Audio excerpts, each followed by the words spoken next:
Well, greetings and salutations, everyone. I hope everyone is doing well, and welcome to, depending on wherever you may live or however you choose to read your clock, an early morning or middle of the night bonus upload. Before we jump into it, a couple links. As many of you know, I rely on Patreon, PayPal, channel membership, and the merch to help the channel to continue to grow and go. Links to Patreon, PayPal, and channel membership is in the description below. Merch displayed directly under the video. Also, Dogman Frightening Encounters, Volume 1 through 3, the audiobook versions.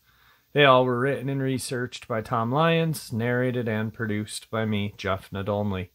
Those audiobooks are available on Audible, Amazon, and iTunes, links to which are also in the description as well. And finally, last but definitely not least, if you'd really like to help support the channel to continue to grow and go, simply subscribe. It does not cost a cent. Click the like button, takes half a second.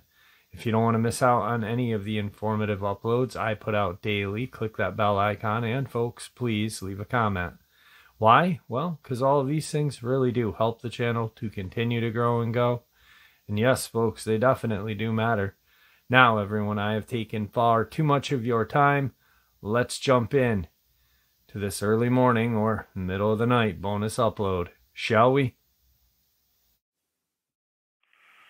All right, today, everyone, I have a subscriber who is all the way up north in Beaver Lodge, Alberta.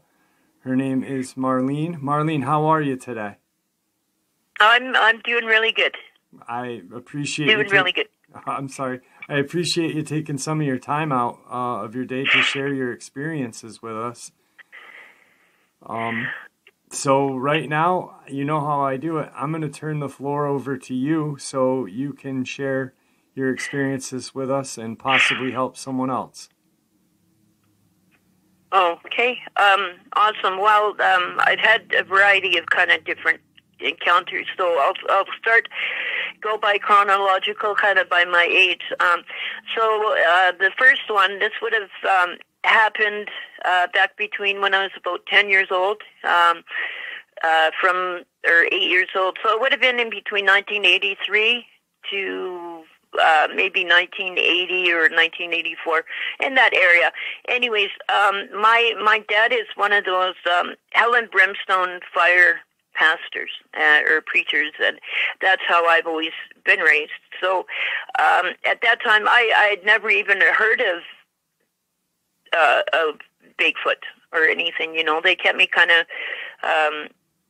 sequestered, monitored what I listened to or what I knew about and stuff. But we were at a Christian Bible camp, and it was an hour and a half southwest of Prince George.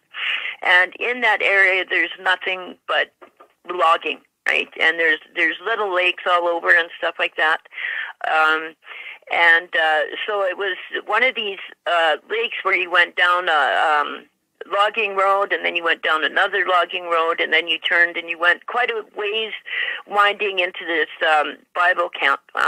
Now, there were cabins and major places like for eating and stuff like that. Now, it was getting towards the end of the camp. It was a 10-day camp, and we'd been there for a while, but now this family showed up. There was two women, and there was a boy and a girl, and they were native. I mean, no big thing, but they had come, and they were supposed to be staying to have supper and for the evening service. So this was about 4 o'clock, just before supper would be coming. Anyways, when they had come in, why I met them is because they had rung the bell and announced for everybody to go into the main eating hall. And started asking why, and I ended up talking to the young kids, and they had said that they thought it was a grizzly, but they weren't too sure, but coming into the Bible camp, that they had thought it was a grizzly, and they had told, the leaders of the camp that possibly a grizzly. Now, there had been bears, black bears, coming into the camp, and when they saw that, they just said to make noise, or and they would run away. So when they were saying this, the two kids and I, the girl was a little bit older than me, and he was maybe a year or two younger. But we got this idea of, hey, let's go back to that road and go see this bear or whatever it is. So we went walking out that winding road. We got to the logging road, and they said, well, it was going this way, and she said it was moving so fast, and she said it was too tall to be a bear.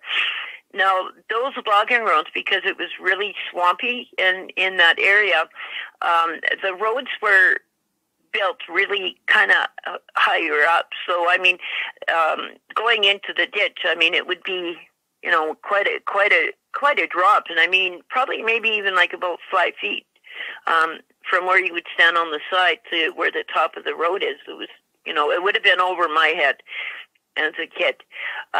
So anyways, we get out to that main road, and so we start walking down that road, not from where they came, but on the other side of the Bible camp, heading further, deeper into the woods there. And so we're walking, and we're hearing whistling. And so we start whistling back, and we could hear something.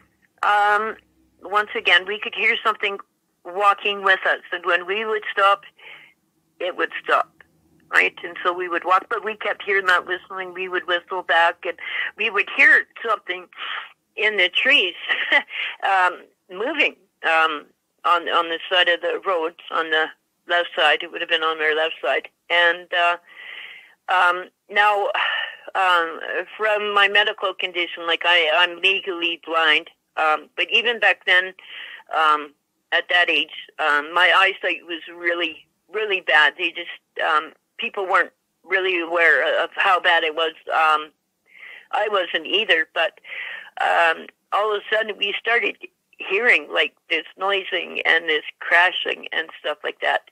And I remember looking over, and I was trying to focus in, and because of my eyesight, it takes longer trying to focusing in. But I remember it was almost, I was focusing in on like one of those teepee structures, but I remember seeing the trees moving, and the trees that were moving were too high up, like they were higher up on the road, but there was no wind, no other trees, and stuff was breaking. And I turned to them, because I saw brown, and I turned to them to say, like, what is that? Like, what is that? And I just see dust. They're gone. I mean, they're booking her back to camp. Now, so I know from my instinct at that time, I had a feeling that there was a monster in the woods. Anyway, so I'm trying to run. They're gone. I get back, and I mean, it was quite a distance because I had started getting the stomach cramp, the stitches you get from when you're running too fast. Yeah. So now I'm getting close to the camp, and I'm doubled over in pain. Now this is kind of when I get into camp, this guy he was a loner in the camp, comes up to me, and he says, "Hey, are you Marlene?" And I'm crying, and snotty nose, and almost hysterical, and I'm like, "Yep." And he's like, "Everybody's looking for you. You're in so much trouble. Like you're in big trouble because you disappeared with that thing out there." And I'm like, "Oh, that's the last thing I wanted to hear." And he's like, "Well, you know what? You can come hide in my cabin. Come hide out in my cabin." So I went into the cabin with him, And as soon as I went in there, I had worse of a feeling than I did with that Bigfoot.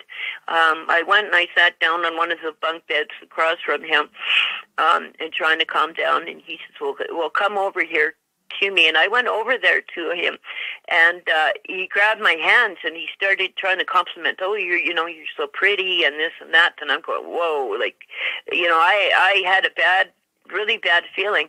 And he leaned over and he gave me a kiss. And I mean, I'm like maybe 8, 10 years old. I know this is wrong. I just know it was wrong. And I knew at that point I would rather face the wrath of my parents than whatever that guy had in store for me. I didn't know what he had. I just knew I would rather be with my parents. So I went running to find my parents, and of course they had found me, and the whole camp had been out looking for me, I guess, and I guess even the other kids.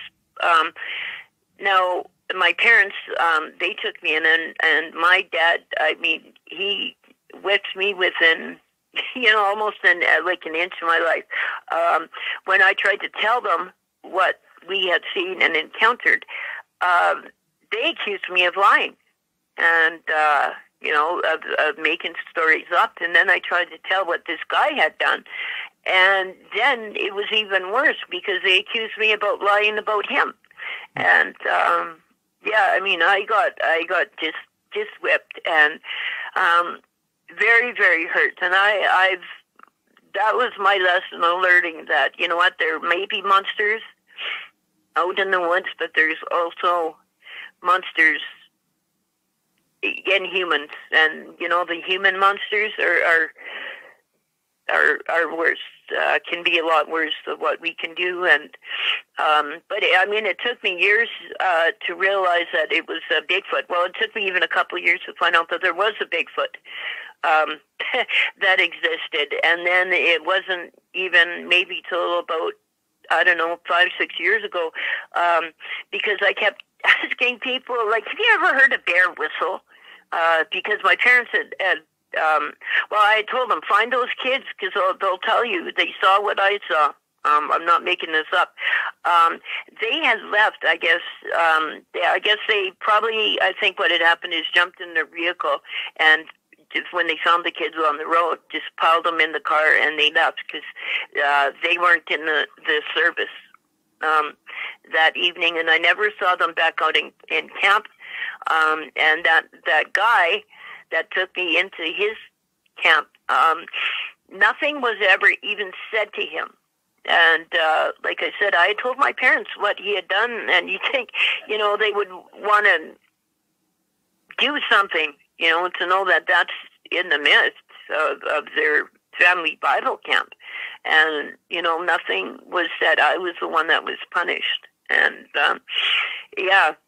but finally listening to experiences, because I just had a feeling that I had an encounter, but I couldn't pinpoint where. And then finally putting it together with the whistling,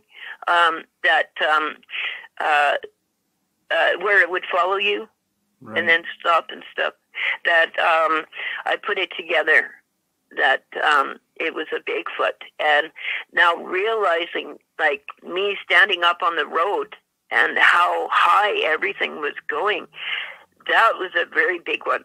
He would have had to have been very tall, Yeah. Very tall for how high up he was moving and breaking the tree branches and stuff. So, that was my encounter. But like I said, I just put it together. But I mean, I've had people thinking I was crazy for my whole life. Asking, like, well, can't you get your bear to whistle? Have you ever heard a bear whistle? And, people thinking I was crazy because I thought bears whistle. Right. I mean, you were a kid. What are you supposed to think? Well, yeah. And, but I mean, it was very hurtful that, to get told that, and beat that you're lying. Yep. And stuff. And, I mean, I'm still with, talking with my family and their parents and stuff today, but, yeah, it was just very hurtful that they were like that, and I just see, there's small-mindedness, Yeah. That went on. So yeah, that was my first thing. Now, going on. Now, this is in relation to the gentleman, I think it was in Alabama, that had been, they were saying was attacked by a pack of wild dogs. Yep. And looking at the pictures from like you and Dark Waters and stuff, it couldn't have been. And I kind of know that because when I was in my 20s, I had gotten hired to look after 44 stud dogs and 13 polo ponies. So my boss, he still races in the Iditarod. Okay. And stuff up in Alaska. So these were sled dogs, and a lot of them had wolf, and I believe that even some of them were pure wolf, or Malamutes and stuff. But now my boss had always told me I needed to be more aggressive with these dogs because I was always lovey, they're dogs, and he's going, no, you can't. If they show any aggression to each other, you need to get the whip and hurt them, hey. And his reasoning being, he's like, if I'm out on a run and these dogs are all 12 dogs are all harnessed to each other, or even the 7 of them are harnessed to each other, and they start fighting, and they're all tied to each other. He's like, it's going to be a bloody mess, and he's like, there won't be a one that lives, eh? So he told me, he said, you need to, when they start growling and being aggressive with each other. So I was doing that with the male dogs, because the male dogs were the ones that were always growling at each other and stuff like that. Now, it was really like we had the alpha males, the alpha females, and I mean that order had to be respected. I had to feed them in that order, because if it got mixed up, there would be a fight. I mean, these dogs, they were dogs, but the intelligence that they even had. Now, the one dog, I know he was part wolf, but he was pure black, and his name was Reindeer, but he was pure black, and he had one blue eye and one brown eye. It was one of those iced crystal eyes, and he was, as soon as you came into the dog yard, so each dog had a dog house, and he had a pole in the middle that had the chain with the swivel, so they could run around in their little area. But this one dog, Reindeer, he was the alpha of 44 dogs, and every time I came into that yard, the other dogs would bark. He would never make a sound. He would just watch me. And I mean, when I was feeding the other dogs, he would just watch me. And I could see that he would, that he would be planning or processing what I was doing, watching my patterns and stuff. Now, the other dog, she was just across from him. And her name was Tata. And she was the alpha female, and she's the one in this story. But a guy came down from Alaska there, and had brought in some new dogs, and had come down. He was working with me about some different training exercises and stuff. And one of the things he pointed out to me and stuff, he said, you need to be paying more attention to the females, I was like, well, why? And he was saying, because he said, when they fight, they go to the death. They will not stop till that till whatever they're after is dead. Now, they had never even growled at each other. So, he's like, no, you need to, he's like, you're doing okay, like staying on top, he said, but you need to pay more attention to the signals of the females, he said, because he guaranteed, he said, somewhere you're going to see that one fight, and he's like, pay attention. Now, this was July, and we had been in a heat spell, and so every day I'd been wearing like shorts and flip-flops and stuff up to the dog yard. Now, this was another hot day, but something in my gut made me wear my jeans and my heavy work boots and wool socks and stuff, so I was just heavy. And it was still hot out, and I thought, well, once I'm done with the dogs, I can, kind of dress down before I go out and work with the horses. So I went up there. Now, I would take all of the females out at one, and one all together. And this was the day where they had their free run. So there was a 1 mile marker where I would walk them to, and then I would turn around and I would come back to the yard. Well, we didn't even get halfway to that place, and they were just growling and sniffing at each other, and I'm like, what are you guys all PMSing on each other or something? And something once again told me, just go home, just take them back to the yard. It's hot out. They can exercise. Get another run. It's too hot. It's a good thing, because if what happened would have happened out in the middle of that trail or the field, I would have been dead. So we get back to the yard, and I'm chaining them back up, and all of a sudden I start, hearing noise of a fight, and I turned around. 6 of the dogs, the female dogs, I could give you all of their names, but they had jumped on Tata, which was the head alpha female. There were 6 of them on her. Not thinking, they say never stick your head into a dog fight. Well, that's kind of what happened. I mean, I grabbed the whip and went over there and stuck my hand in there and grabbed her. And when I grabbed her, she turned around and bit me, because, she was turning around just to bite and save her life. When she saw it was me, she didn't want to bite me much, but I ended up, the fighting ended up moving all over the yard. The area was a mess. There was dirt, there was fur. Everything. You could tell there was something massive that had gone on in that area. But going back to, I ended up fighting. Now, these dogs, I got her underneath in between my legs, and she collapsed and kind of thing. I was worried she was next to death, but they circled me, and then they decided they wanted me more than her.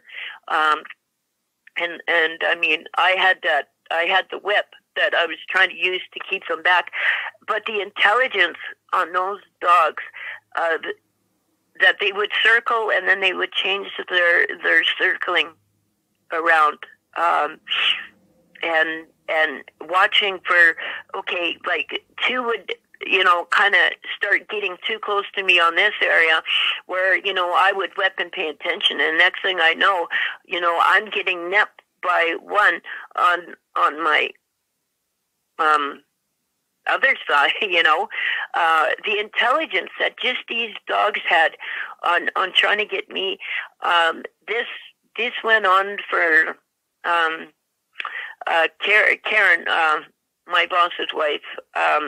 The dog yard was very close to her house. Now, all because there was a fight going on. You've got 44 dogs barking. Now, it's nothing for the 44 dogs to be barking, because they always bark when, food was coming. But within a minute or two, they would be quiet. She noticed that the barking went on and on. And she said she looked out the window and she had seen my head out in the yard, and thought, well, I would take care of it. But then the barking still kept going on. She said it was for over 20 minutes that barking was going on, and it just didn't stop. So she decided to come out there, and as soon as she got into, opened the gate for the dog yard, I was covered in blood. And I mean, you could see the dogs were circling around me. And she came up to me, and I told her, I said, no, I said, you grab the other dogs and tie them up. I said, because as soon as I move or I stop, I said, they're going to be attacking me more or her, right? So she went, she got most of them tied up, chained up. And so then I looked down, and she was just laying there and panting, and beautiful, beautiful dog. And I picked her up and I took her into the dog shack there, and doing first aid. And like I said, I noticed I was just covered in blood. So I'm looking over her, and I'm thinking it's all from her, and I'm seeing places where she bled and stuff, but not as much as what's on me. So I cleaned up her wounds and stuff, and put her in one of the kennels there, and I went out and I looked at the other female dogs, and I mean, they had scruffs and tears of them missing and stuff, but it still did not account for all of the amount of blood that was sprayed on the dog houses and like, again, me. So I told Karen, I said, she asked me if I wanted to go to the hospital or anything, and I'm on adrenaline high, from just fighting for my life, and I said, no, I'm okay. I'm just going to go wash up and clean up, and I'll be okay. And so I actually lived on the property there. So I went down and bed down, and I poured. I was pouring a bathtub. I don't know why, but I started pouring a bath, and I started washing my hands, and as soon as I put my hands in the sink and I would get them clean, I'd pull them up, and they'd just be covered in blood again. And that's when I realized my hands were pulp. There were a lot of times where I was actually having to punch with the dogs or kick. I had so many bites. We couldn't even count them. I ended up in the hospital for 3 weeks, and then after that I was still on outpatients for the antibiotics for another 6 weeks. But I couldn't use my hands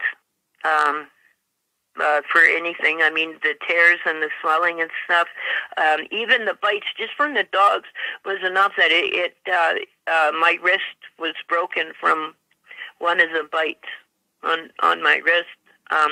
Now, I was fortunate enough because I did have bites on my legs and like on my ankles and stuff because I was also using my feet to kick.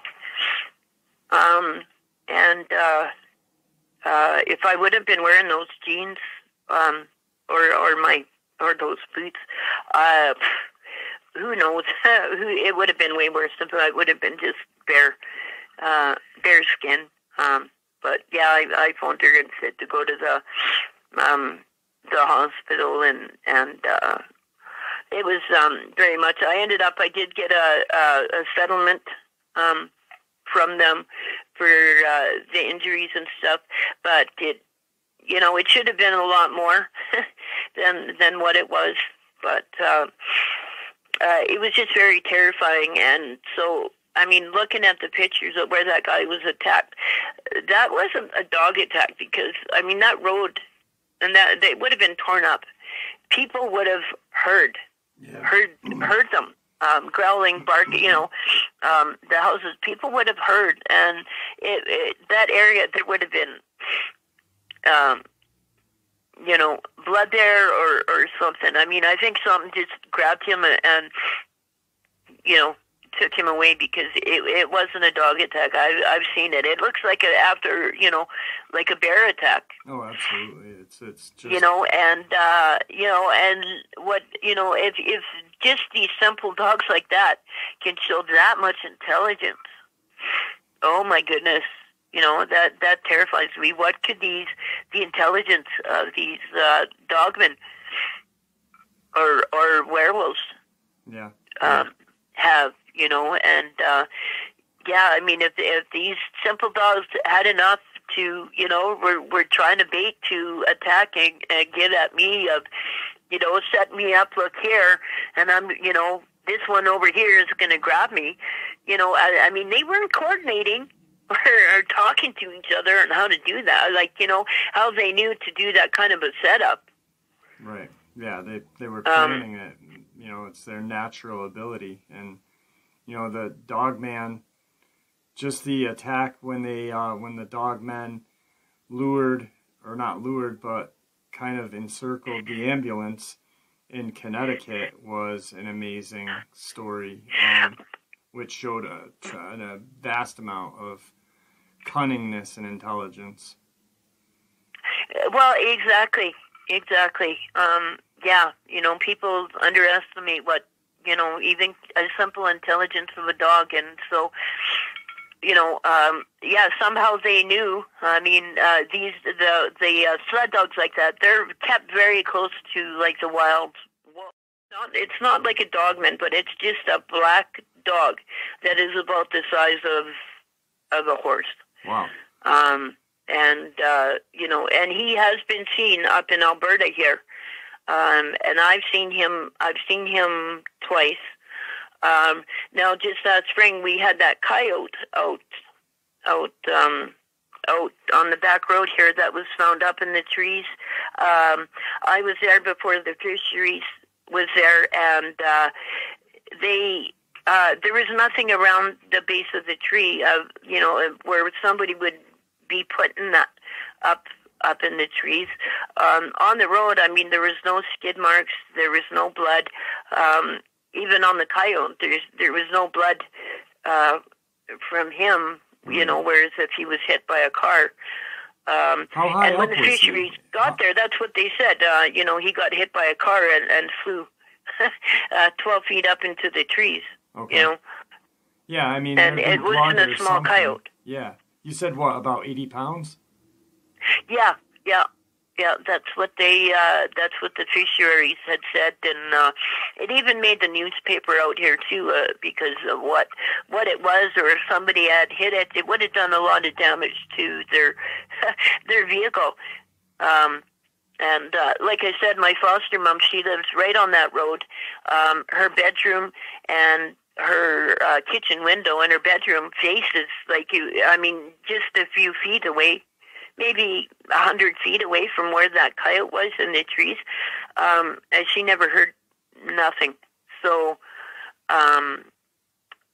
so that's kind of weird. But I did mention to you before about having experience with demon dog. Yeah. Not demon dog. I believe that they were hellhounds. Okay. Is what I'm thinking they were.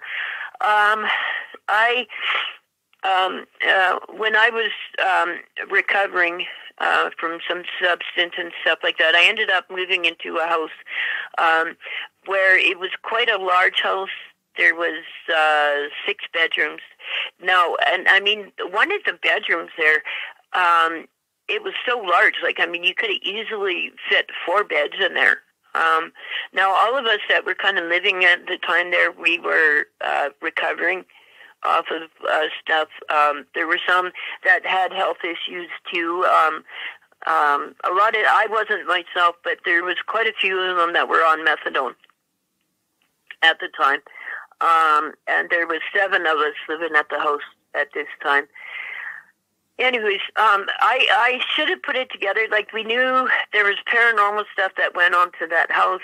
Like, we could hear something coming up the basement steps. And, I mean, it was, like, big, heavy, like, bang, bang, bang, up the steps. And, you know, our coffee cups would rattle on the table. And then we would hear them, like, walk by the doorway and then go up the stairs. And then they would just disappear. But I didn't find out till later, but it was a really old house. But there was like little plaques like by the front door that said visitors must report to the nurses desk. You know, and then that please wash your hands and stuff. Well, after the paranormal activity and stuff, I looked into it, and my mom grew up from out here, and when I was looking it up, and she said, no, that was an old house where it wasn't a hospital. She said that was where they were putting the people with the TB, like the tuberculosis. Yep. So there were a number of people, and I didn't realize that at the time. Now, out of the 7 of us that lived there, there's only 2 of us that are left. The other 5 died. And they actually died in the house. Wow. In the house there. The one, I know it was a heart attack. The second one was a stroke. But the other 3, there was no cause of why they died. And the one guy, Malcolm, he had been talking about having the shadow people, seeing shadow people and stuff that were bothering him, that he couldn't sleep and stuff. He would prefer to go sleep out in the camper, even in the wintertime, because they were bothering him so much. But after the last one had died, I started seeing the black, I don't know, like werewolf, like a hellhound. They could go through walls, or you know, there was no getting away from them. They didn't talk to you, but they would put thoughts in your head, and they, you know, I would have so many of the nightmares. I wasn't living in the house at that time. I'd moved out. But even just right before Chris had died, I started dreaming of these hellhounds. And I talked to him, and he said he had been dreaming of these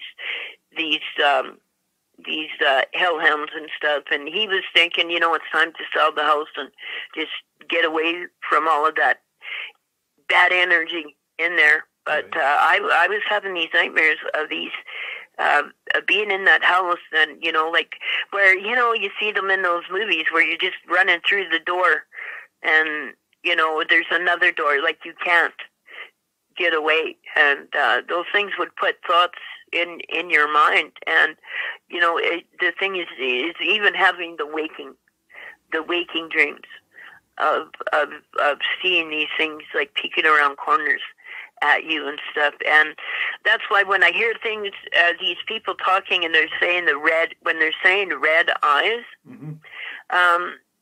They had the red eyes like that. And I think, I don't know, just my believing is that more when you see the things with the red eyes, they're more of a demonic and like a negative spiritual entity with those red eyes. But yeah, anyways, it was to the point where I was like losing my mind, especially seeing them in the daytime. And finally, one of the person I was renting a room from, he knew, and he knew an old Romanian priest from back in Romania, and he believed in this sort of thing because he had done a number of exorcisms in mental institutions over in Romania, and so he phoned him, and because he was in the diocese in Edmonton, where we were up here in Beaver Lodge, and but even getting on the phone, when I got on the phone with him, he was able to tell me. I didn't have to really tell him anything. He told me. He was able. He knew. And he said that's what he identified them as. He had some kind of a name that sounded more Russian, and I'm trying to find the name that he used. But basically, he said that they were a hellhound, and they basically wanted my soul, and they were trying to drive me, into insanity. Or to take my life or something. They wanted my soul, my spirit.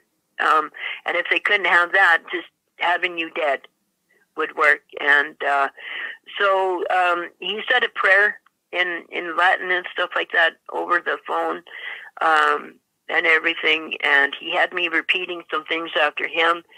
And then he told me, he said, okay, you'll be okay. But he said, don't go looking for them.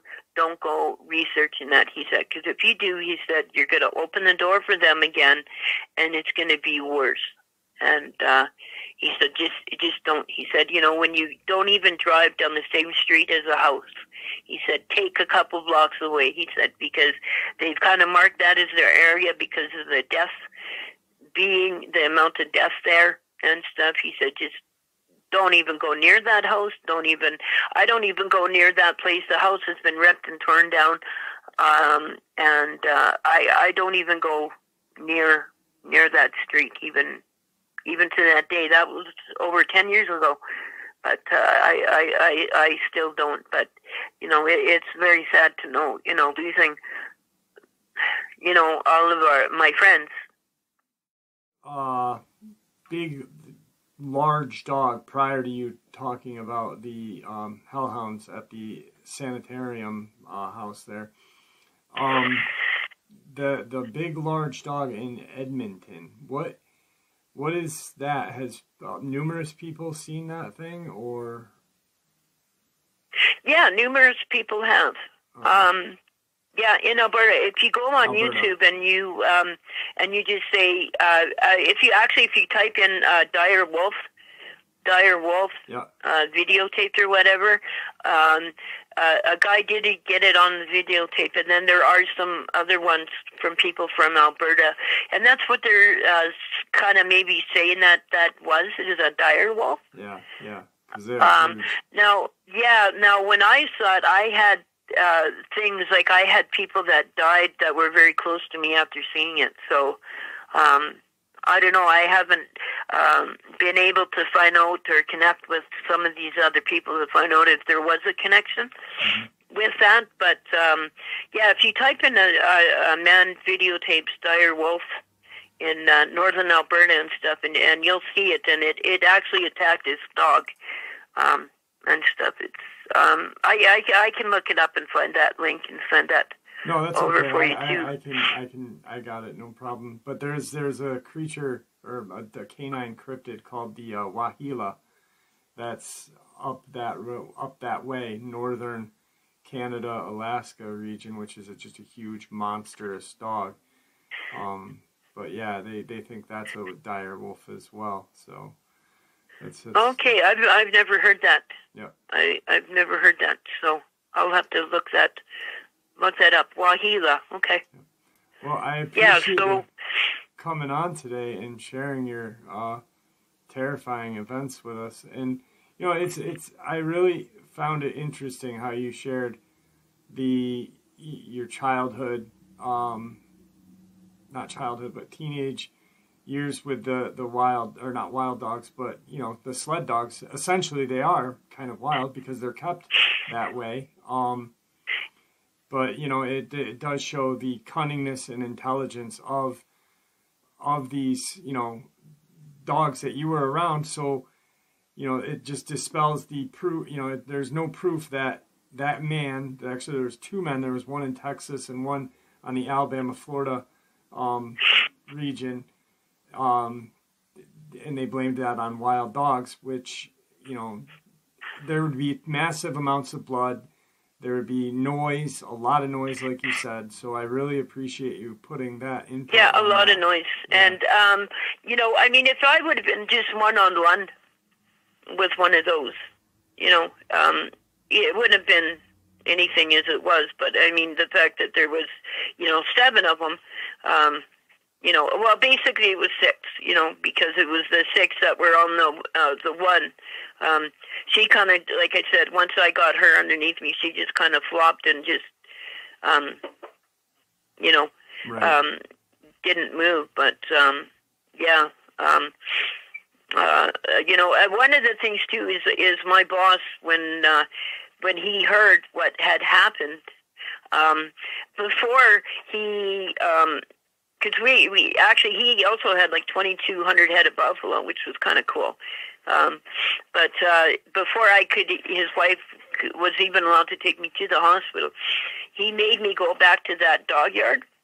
And he said, you take that hose, and he said, and that weapon, he said, to every last one of those dogs that did that, he said, you go over there and because he said it'll still be in their mind, where he said if you leave, you're gone for a couple of days or even 6 hours, you know, they won't know what they're in trouble for. He said, you go back up there and you know, you raise hells, and, you know, he said, I know you don't like to hit them or whatever. He said, maybe you're a little different now, but yeah, I did. I had to go up there and make quite a display, and because all the other dogs pretty much saw that, I had to make a display of them, of inserting that I am the alpha of all of you. Yeah, you had to show your dominance. Yep.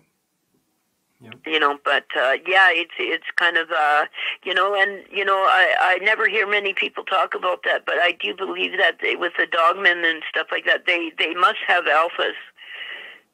Oh yeah, alphas. I've heard them with Bigfoots and stuff, but with the dogs and the alphas and stuff, there's got to be some of those. Got to be those. So. Yeah, I really appreciate you coming on and sharing your encounters with us. Is there anything that you'd like to say before we end the interview? Well, just be careful, people, on going out and looking for these things. I don't believe any of them are nice and fluffy. You know, with these Sasquatch, I mean, we were 3 little kids,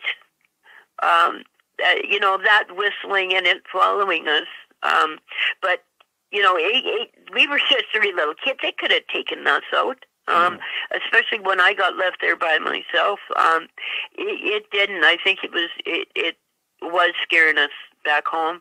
I don't know why he was whistling and kind of playing that little game with us, but or maybe there was something else that knew there was something else in that woods and scared us to go running back. But yeah, just they're not warm and fuzzy, and yeah, don't go out looking. And you know, I know this stuff is being buried. You know, like even that coyote out back here, you know, the Fish and Wildlife saying it got hit by a car and flew 12 feet up in the tree. You know, it didn't break any branches or anything, or, you know, so, yeah, very, you know, they're lying. They got no problem on hiding it. Yeah, or, absolutely. You know, trying to make something up. Absolutely. Yeah, and, you know, I had talking to you before that I don't think a lot of people, when they're hearing this, they don't like to hear it because, you know, especially even now, you know, my dad, he's still alive. He's kind of loosened on the hell and brimstone of everybody going to hell right now. But he still does not like to hear or acknowledge that any of that stuff could be. Because it means he has to open his mind to other possibilities. And, you know, they get comfortable on what they know and keep it closed. And it's a comfort, you know, that nothing like that could exist. Yeah. It leaves them comfortable. And that's not true. You know, there are monsters out there, but there are also humans. You know, the comment section and everything that I feel comfortable telling this. It's only been a few people, you know, my brother and my dad, and then my fiance, that I've ever really talked about any of these experiences about. Even with the hellhound there, I haven't really talked to anybody much about it. But yeah, it's just sad, you know, that I lost all my friends. And maybe if we had known that there was something supernatural going on in that house from all the death that had happened there, we could have prepared ourselves. So. Yeah. Well, it was great having you on, and I appreciate it. And thank you. Oh, thank you. And have a good night, everybody. You as well. And there you have it, folks. The end of this early morning, middle of the night bonus, however you choose to read your clock. Whatever you want to call it, guys. It's either middle of the night or early morning here. I hope you all enjoyed it as much as I enjoyed sharing it with you. I'd like to thank you all for supporting the channel. It is, after all, your support that keeps the channel growing and going, and honestly what gives folks a chance to share their experiences and theories judgment-free, just simply treated with the respect that we all deserve. Please stay safe, happy, healthy, and ever vigilant, keeping an eye on our children, pets, family, and friends. These creatures are real. They are out there and dangerous. Share this information with those you love and care about, and it may just help save their lives someday. And until next time, never stop asking questions, never stop searching for the truth, and God bless.